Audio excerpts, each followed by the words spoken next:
उपासक उपासिका, महाकारुणिक बुद्ध ने कहा है, जब कोई व्यक्ति दूसरे व्यक्ति की निंदा करता है वह निंदा का पात्र बन जाता है।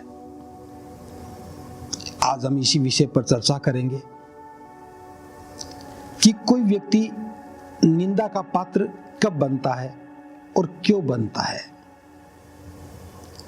अगर हम समाज में दृष्टिपात करें, लोगों के स्वभाव को, उनके व्यवहार को ठीक से समझने की कोशिश करें, तब हमें पता चलता है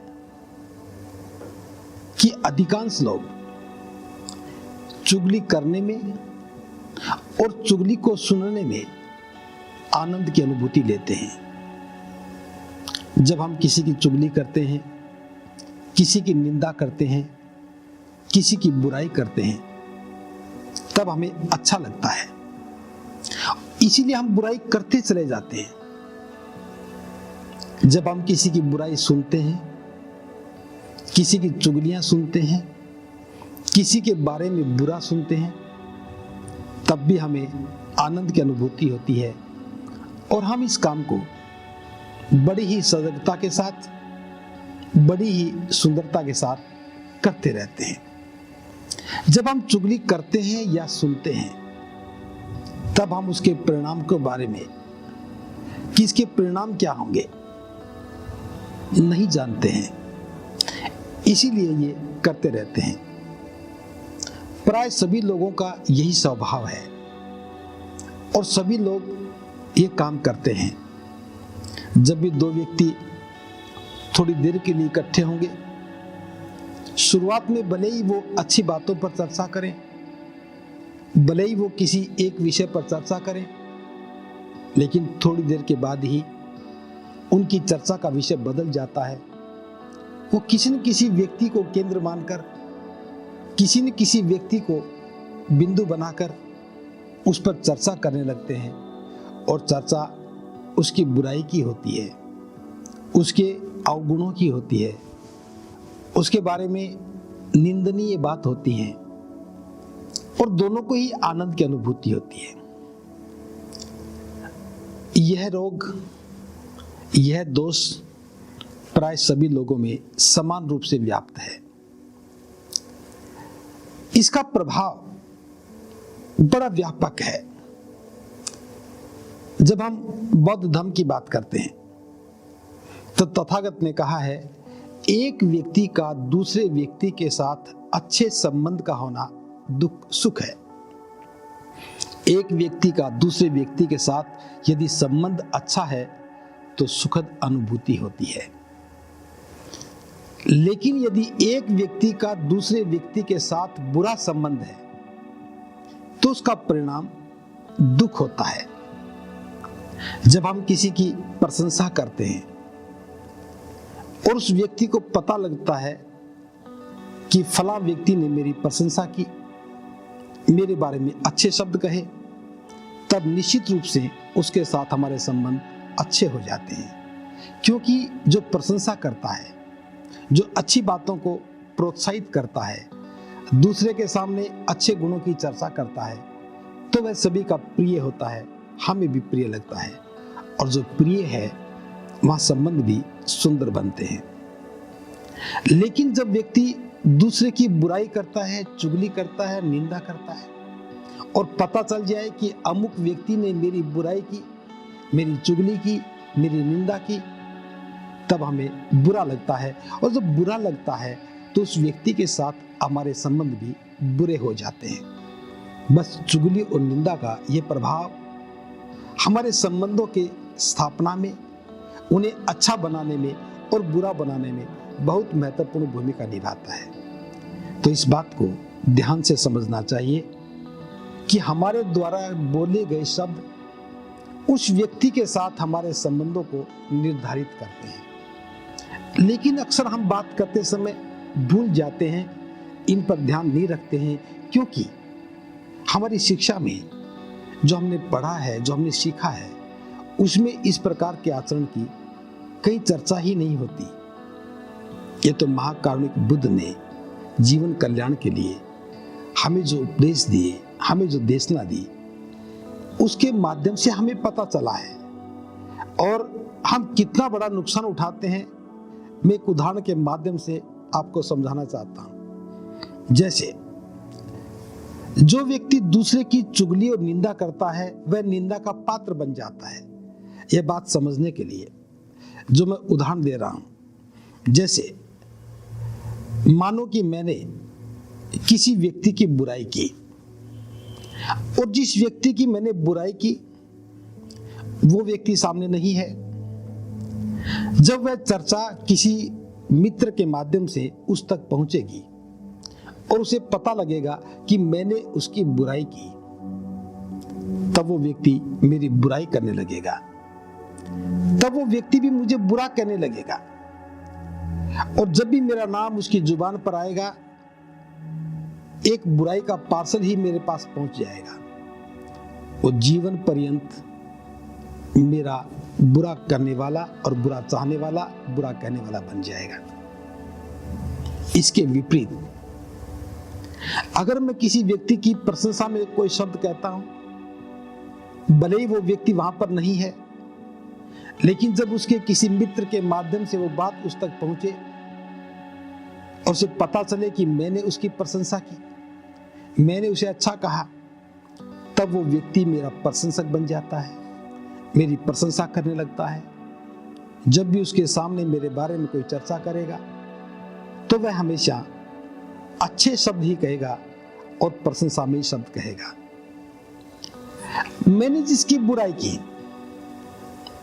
तो वो व्यक्ति मेरी बुराई करने लगता है, तो मेरी पात्रता बुरे व्यक्ति की हो गई। और जब मैंने किसी की प्रशंसा की तो वो व्यक्ति भी मेरी प्रशंसा करने लगेगा, तो मेरी पात्रता प्रशंसा करने की हो गई, प्रशंसनीय हो गई।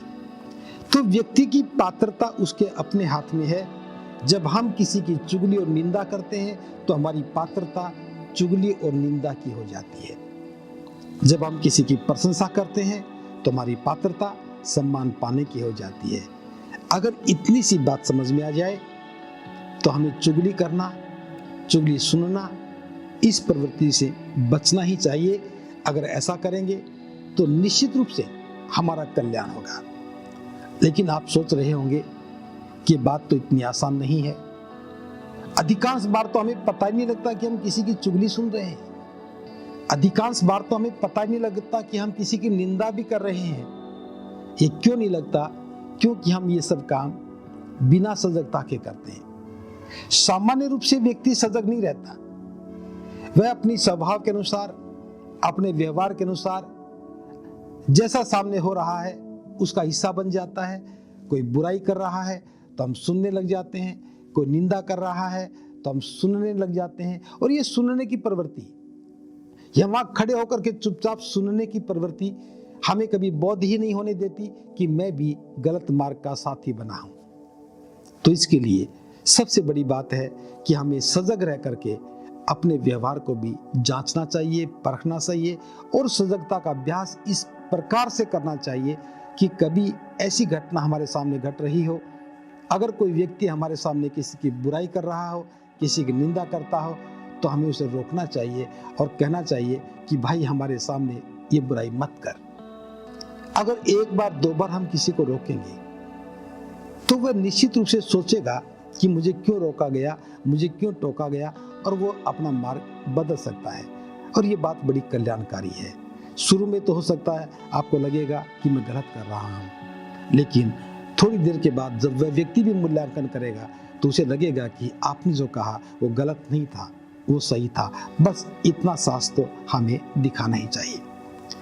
लेकिन इसके लिए मैं एक बहुत सुंदर घटना का जिक्र कर रहा हूं, वो इसलिए ताकि इसको समझ करके आप भी इस प्रकार की प्रवृत्ति से बच सके। एक समय की बात है, एक बहुत भिक्षु था, बहुत ही सजग था, ध्यान साधना में पारंगत था, कारुणिक भी था, निरंतर धर्म की सेवा में रत रहता था। मानवीय कल्याण की भावना से काम करना उनके जीवन की एक जीवनचर्या थी। एक बार कोई व्यक्ति जो परिचित था भिक्षु के पास आया और कहने लगा, हे भंते, मैं आपके मित्र के बारे में कुछ कहना चाहता हूं। उस भिक्षु ने कहा कि मैं अपने मित्र के बारे में कुछ भी सुनना नहीं चाहता। उस व्यक्ति ने कहा, नहीं भंते, आपको सुनना ही चाहिए। भिक्षु ने कहा कि मैंने कहा ना, मुझे नहीं सुनना। लेकिन उस व्यक्ति ने तीसरी बार भी जोर देकर के कहा कि हे भंते, मैं जो बताना चाहता हूं वो बहुत जरूरी है, आपको सुनना चाहिए। तो उस भिक्षु ने कहा, अगर तू जिद करता है तो मैं तेरी बात सुनूंगा, लेकिन तेरी बात सुनने से पहले मैं 3 टेस्ट करना चाहूंगा। अगर उन 3 टेस्ट में से एक भी टेस्ट पास कर लेता है तब तो मैं तेरी बात सुनूंगा, अगर नहीं करेगा तो फिर मैं नहीं सुनूंगा। उस व्यक्ति ने कहा कि हाँ, मैं तैयार हूं, आप टेस्ट लीजिए, आप मुझसे पूछिए। तो भिक्षु ने सबसे पहले पूछा कि जो तुम मेरे मित्र के बारे में मुझे बताना चाहते हो, क्या वो बात सच है? उस व्यक्ति ने कहा कि हे भंते, यह तो मैं नहीं जानता कि वो बात सच है, मैं तो सुनकर के आया हूं। तब भिक्षु कहता है, जब बात सच ही नहीं है तो फिर मैं क्यों सुनूं? इसलिए पहले टेस्ट में तुम फेल हो गए हो। अब मैं दूसरा टेस्ट कर रहा हूं। जो बात तुम मेरे मित्र के बारे में मुझे बताना चाहते हो, क्या वो बात अच्छी है? उसने कहा, नहीं भंते, बात तो अच्छी नहीं है। अगर बात अच्छी होती तो मैं बताता ही क्यों? बात तो बुरी ही है। और भिक्षु कहता है, जब बात सच्ची नहीं है और बात अच्छी भी नहीं है तो भला मैं क्यों सुनूं? दूसरे टेस्ट में भी तुम पास नहीं हो सके हो। अब तीसरा और अंतिम टेस्ट बचा है, अगर उसमें पास हो गई तो सुना देना। तो उस भिक्षु ने कहा, जो बात तुम मेरे मित्र के बारे में मुझे बताना चाहते हो, क्या उस बात को सुनने के बाद मेरा कोई भला होने वाला है? उस व्यक्ति ने कहा कि भंते, आप तो भले की बात कर रहे हो, सुनने के बाद तो आपका बुरा ही होने वाला है। तो भिक्षु ने कहा कि भले आदमी, अब ये बता कि न तो बात सच्ची है न ही अच्छी है और सुनने के बाद मेरा भला भी नहीं है, तो फिर मैं उसे क्यों सुनूं? तीनों टेस्ट में तुम फेल हो चुके हो, अब मैं ये बात नहीं सुनूंगा। और वो व्यक्ति वहां से चला गया। प्रबुद्ध उपासक उपासिकाओं, इस घटना से, इस प्रसंग से हमें भी ये समझना चाहिए, जब कोई व्यक्ति हमारे पास आकर के किसी के बारे में बुरी बात बताना चाहे, किसी की चुगली और निंदा करना चाहे, तो हमें भी हमेशा ये 3 टेस्ट कर लेने चाहिए। सबसे पहले जानना चाहिए कि क्या जो बताई जा रही है वो बात सच्ची है। जो बात बताई जा रही है क्या वो बात अच्छी है, और उस बात को जानने और सुनने के बाद क्या मेरा भला होना है। अगर तीनों में उत्तर ना में आए, नहीं में आए, इसका अर्थ है कि वह बात ना तो सुनने के योग्य है और ना ही वो बात समझने के योग्य है। उस बात को छोड़ देना चाहिए, उस पर कभी चर्चा नहीं करनी चाहिए।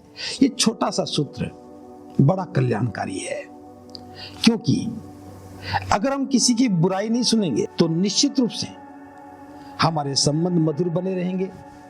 अगर हम किसी की बुराई सुनेंगे तो हमारे मन में उसके प्रति दुर्भावना पैदा होगी, दुराग्रह पैदा होगा और संबंध बिगड़ जाएंगे।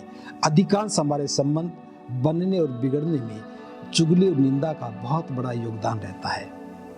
अगर इतनी सी बात हमारी समझ में आ जाए और हम चुगली करने से बच जाएं, चुगली करने सुनने से बच जाएं, तो निश्चित रूप से हमारा कल्याण होगा और हमारा स्वभाव भी सुंदर तरह से निर्मित होगा। और मैं समझता हूँ जीवन निर्माण के लिए ये बहुत मूल्यवान है, बहुत महत्वपूर्ण है। और इस उम्मीद के साथ, इस आशा के साथ कि इस बात से आप ये ठीक से समझ पाएंगे कि चुगली करना, चुगली सुनना हमारे हित में नहीं है। इसलिए अपने हित के लिए, स्वहित के लिए, दूसरों के कल्याण के लिए हमें इससे बचना चाहिए। जानना चाहिए जो व्यक्ति दूसरे की निंदा करता है वह निंदा का पात्र बन जाता है, क्योंकि निंदा करने से निंदा आगे बढ़ती है। इस बात को ठीक से समझ पाएंगे। इसी भावना के साथ सबका मंगल हो, सबका मंगल हो। भवतु सब मंगलम्।